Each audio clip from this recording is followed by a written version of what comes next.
Most people think every garage owner is the same. A few tools on the wall, an old workbench, shelves full of parts, and a project that somehow never seems completely finished. But spend enough time around garages and you start noticing something. Two men can stand in front of the exact same workbench and see completely different things. One sees a chore, another sees a problem waiting to be solved, and another sees the only place where his mind finally slows down. The garage never changes. The man does. Here are 5 types of men you'll eventually find in almost every garage. 1. The escapist. Picture your regular office worker pulling into the driveway after a frustrating day. Meetings went nowhere. His phone hasn't stopped buzzing. Dinner is over, but his head is still at work. Instead of sitting in front of the television, he quietly opens the garage. Nothing urgent needs fixing. He wipes down the workbench, moves a few tools, checks the tire pressure on a bike that doesn't even need air. To everyone else, it looks like he's avoiding the house. He's not. He's escaping problems that never seem to end by spending an hour with problems that actually can. Inside the garage, everything becomes honest again. A loose bolt has one solution. A dull blade becomes sharp again. A broken shelf either stands or it doesn't. For a little while, life stops feeling complicated. The garage becomes the reset button. Are you this type of man? 2. The builder. Picture a man walking through a hardware store. Most people walk past a pile of old timber without looking twice. He stops. Immediately he's imagining shelves, cabinets, storage racks, and workbenches. He doesn't look at materials. He looks at possibilities. The same thing happens inside his garage. A broken lawnmower becomes spare parts. An old cabinet becomes future storage. Even an empty corner immediately turns into the next project. Some people consume. Builders can't stop imagining what something could become. The project isn't the reward. Building it is.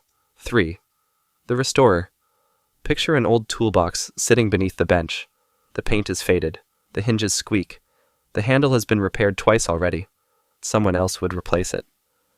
He spends 2 weekends restoring it. Not because it's worth money, because it still has life left. That mindset rarely stays inside the garage. These are usually the same men who repair furniture instead of replacing it. Keep old family tools. And sometimes keep relationships alive longer than most people would. They don't throw things away easily, because they don't believe broken automatically means finished. If you're enjoying these kinds of observations, consider subscribing. Every week, we explore the psychology hiding inside ordinary places, everyday habits, and the people who build, repair, and create. Now, the 4th type is usually the one everyone calls first when something goes wrong. 4. The problem solver. Picture the family calling from inside the house. The washing machine has stopped working. The gate won't close. The lawnmower refuses to start. Most people immediately think, I need someone to fix this. He thinks something different. I wonder what's causing it. That's years inside the garage talking. Working on real machines teaches you something most people never practice. Don't attack the symptom. Find the cause. Loose wire. Blocked fuel line. Flat battery. Broken belt. Eventually, that habit follows him everywhere. Business, parenting, money, relationships. Instead of reacting to problems, he starts tracing them backwards. Are you this type of man? 5. The craftsman. Picture the garage just after sunrise. Nothing is broken. Nothing needs repairing. Nobody asked him to build anything.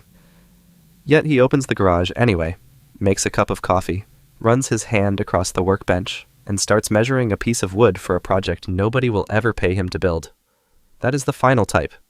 He no longer builds because something needs fixing. He builds because creating has become part of who he is. A garage stopped being somewhere he visits. It became somewhere he thinks. And maybe that's why 2 garages can look exactly the same, while the men inside them couldn't be more different. One escapes, one imagines, one restores, one solves, one creates. The tools may look identical. The psychology behind them never is. If these 5 types felt familiar, the Builder's Field Guide goes much deeper into the habits, patterns, and mindset behind people who build, repair, and restore. You'll find it in the description below. And there's one type we barely touched today. Why do intelligent men seem unusually drawn to garages in the first place? It isn't really about tools. The answer starts long before they ever pick up a wrench. Click the video on your screen now, Why Intelligent Men Love the Garage, and you'll see why so many analytical minds eventually end up behind a workbench.